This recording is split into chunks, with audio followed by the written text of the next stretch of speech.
Hello students, hope you all are safe and well today as well. तो आज का lecture हम start करते हैं, ठीक है। जल्दी से स्टार्ट करते हैं क्योंकि फिर अपने पास में है ना और भी बहुत सारी चीज़ें पढ़ानी है। अब अपन वरना चैप्टर खत्म नहीं कर पाएंगे, ठीक है। तो आज स्टार्ट करते हैं। कलर चेंज करते हैं, अपना अपना ब्लू ही बढ़िया है ना। तो ठीक है, अपन ना बहुत सारी चीज़ें पढ़ ली थी कि बहुत सारे न्यूट्रिएंट्स के बारे में पढ़ लिया था कि उनसे कहाँ से मिलते वो न्यूट्रिएंट्स, कैसे मिलते वो न्यूट्रिएंट्स और वो क्या काम आते हैं हमारे न्यूट्रिएंट्स, है ना। तो हमने 4 न्यूट्रिएंट्स के बारे में पढ़ लिया था। पहला था अपना प्रोटीन, ठीक है, देख लो।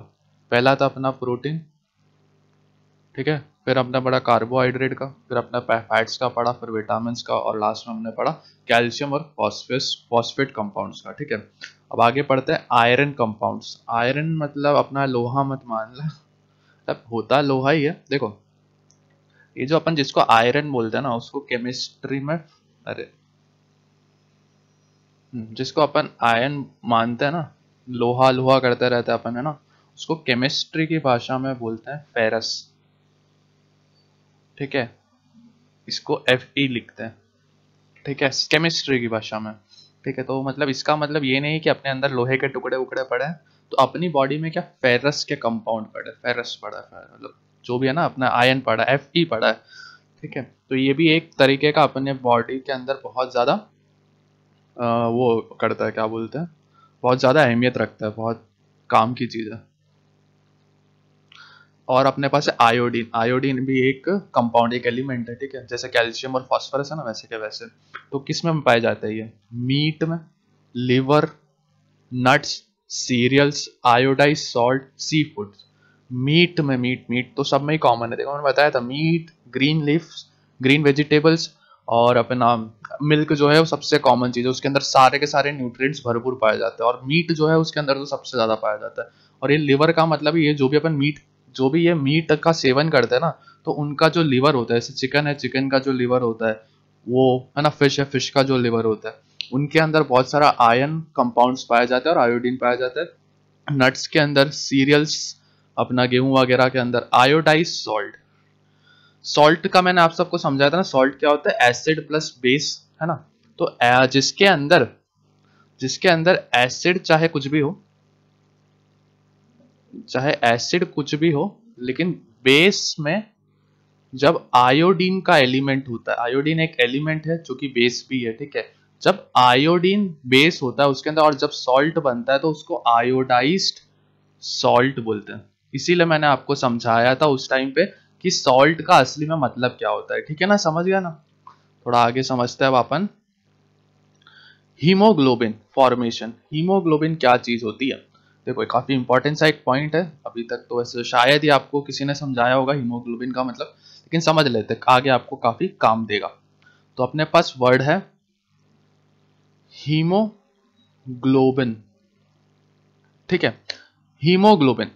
अब इसको ऐसे देखा जाए ना, तो हीमो का मतलब होता है कलर, कलर प्रोवाइड करने वाला। जैसे पिगमेंट होता था ना, वैसे कलर प्रोवाइड करने के लिए हीमो जो होता है ना, वो रेड कलर का पिगमेंट होता है। कि रेड कलर में जो ब्लड का, मतलब ब्लड को जो रेड कलर प्रोवाइड करता है ना, उसे बोलते हैं हीमोग्लोबिन, ठीक है। हीमोग्लोबिन एक टाइप से, अभी अभी के लिए तुम लोग ये समझ लो, हीमोग्लोबिन ना ब्लड का एक पार्ट होता है, बहुत इंपॉर्टेंट सा एक पार्ट होता है।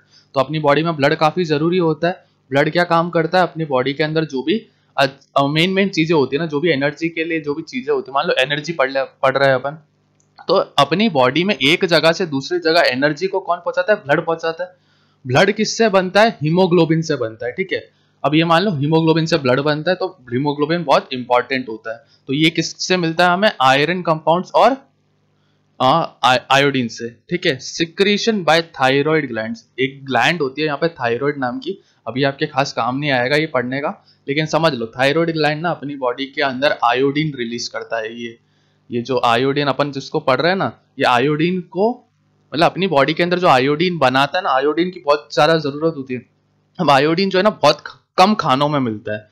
तो ये क्या करता है, अपनी बॉडी जो है ना, बॉडी के अंदर जो थायराइड ग्लैंड नाम का एक ऑर्गन है, ठीक है, जैसे अपने लंग्स, किडनी, लिवर वगैरह है ना, वैसा थायराइड ग्लैंड भी एक ऑर्गन मान सकते हो, ठीक है। अब ये क्या करता है, ये अपनी बॉडी में जब आयोडीन की कमी पड़ती है, आयोडीन से हीमोग्लोबिन बनता है, आयरन और आयोडीन से, तो जब हीमोग्लोबिन की जरूरत पड़ती है तब ये थायराइड ग्लैंड क्या करता है, अपनी तरफ से आयोडीन बना के बॉडी में भेज देता है। ठीक है, तो ये आयोडीन जितना ज्यादा मिलेगा उससे थायराइड ग्लैंड ज्यादा बढ़ेगा, उससे ज्यादा कभी बॉडी के अंदर आयोडीन वगैरह की कमी नहीं आएगी। समझ गए? आगे बढ़ते हैं।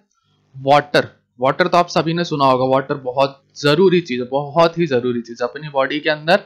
आप खुद अज्यूम करके देखो, आप खुद सोच के देखो कि एक दिन में आप बिना पानी के कितनी देर रह सकते हो। देखो एक वर्ड होता है अपने पास में एक वर्ड होता है, कलर थोड़ा चेंज कर लेते, बोर हो गए होंगे आप भी पर्पल से ठीक है, एक वर्ड होता है अपनी डिहाइड्रेशन। अगर आप मैन वर्सेस वाइल्ड वगैरह डिस्कवरी वगैरह देखते हो तो आपने सुना होगा। तो ये डिहाइड्रेशन का मतलब क्या होता है? अपनी बॉडी में पानी की कमी होना। ठीक है, जब अपन पानी कमी हो जाती है, अपना गला वाला सूखने लग जाता है ना, तो ये सारी चीजें, तो इसीलिए पानी की बहुत जरूरत होती है बॉडी के अंदर ना। तो ये पानी हमारे लिए काफी इंपॉर्टेंट न्यूट्रिएंट होता है। क्यों पानी की जरूरत होती है? ताकि अपनी बॉडी डिहाइड्रेशन का शिकार ना बन जाए। ठीक है, ऑल फूड, हर खाने में पानी होता है कहीं ना कहीं। हर मतलब जो भी अपन खाना खाते हैं उसके अंदर पानी तो मेनली रहता ही है ना। डिसॉल्विंग सब्सटेंसेस, मतलब हर खाना, मतलब कैसे समझाऊं मैं आपको। मान लो अपन ने गेहूं है, गेहूं किससे बनता है? गेहूं की सिंचाई, जब अपन गेहूं का जो खेत होता है ना उसके अंदर पानी से ही तो गेहूं उगाते हैं। ठीक है, उसके अलावा कोई सा भी फूड ले लो, बिना पानी के तो कुछ भी नहीं उगता। मैगी के अंदर भी पानी डाल के बनाते हो, बिस्किट भी चाय में डुबा के खाते हो, है ना। ये थोड़ा गंदा एग्जाम्पल था लेकिन ठीक है। ठीक है, ये क्या काम आता है? Dissolving substance. डिसॉल्व मतलब मिलाना। ठीक है, अब मान लो आपके पास में चीनी है, नींबू है। अब ऐसा तो है नहीं कि आप चीनी को नींबू के अंदर डाल के हिलाओगे और चीनी मिक्स हो जाएगी, नहीं ना। पानी लोगे, पानी के अंदर नींबू को मतलब वो करोगे, अपना स्क्वैश करोगे। ठीक है, क्या बोलते हैं उसको निचोड़ोगे, नींबू को ऐसा निचोड़ोगे, फिर चीनी डालोगे, फिर उसको मिलाओगे ना।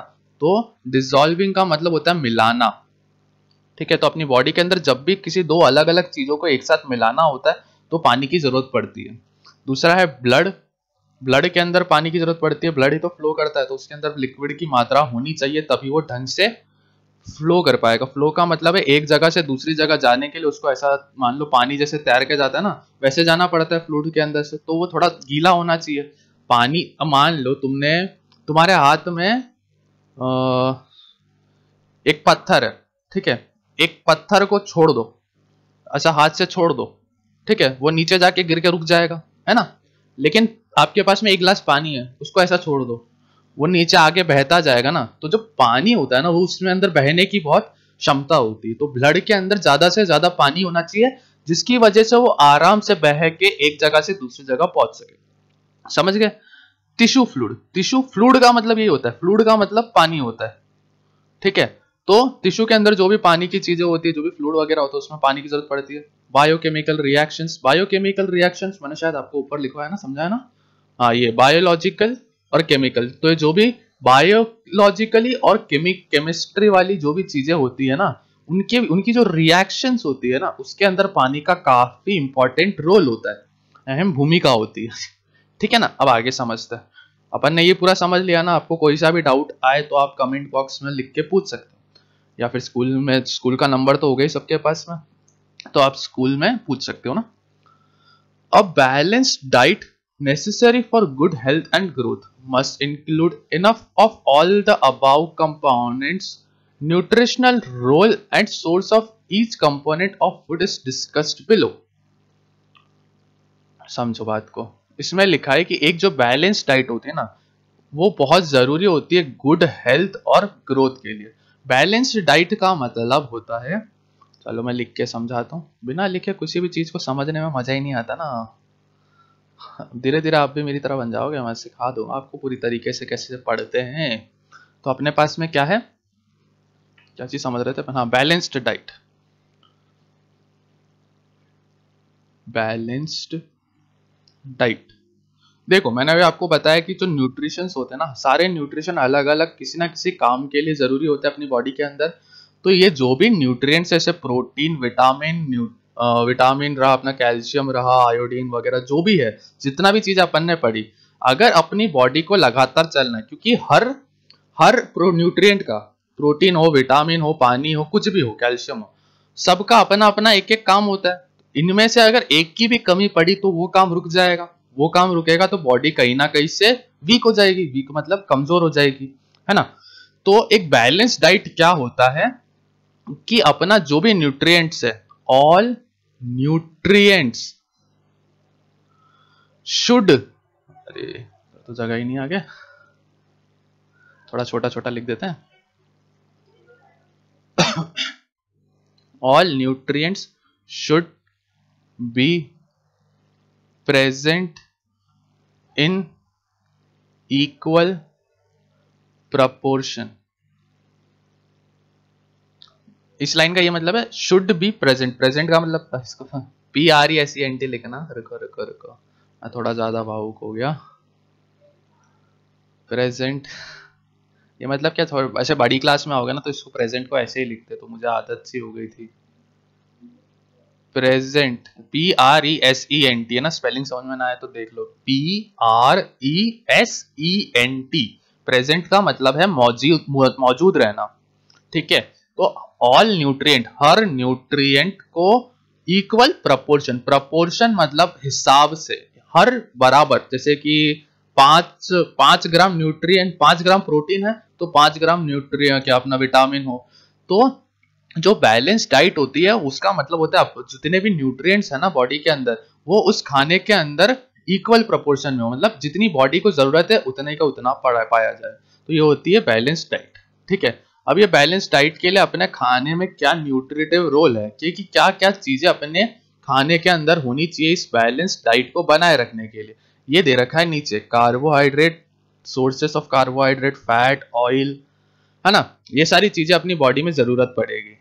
तो ये तो अपने को काफी टाइम लगेगा समझने के लिए, तो एक काम करते हैं आज के लेक्चर को यहीं एंड करते हैं, कल के लेक्चर में अपन इसको पूरा ढंग से समझेंगे, ठीक है। तो आज के लिए take care, good bye, thank you, कल मिलते हैं ना।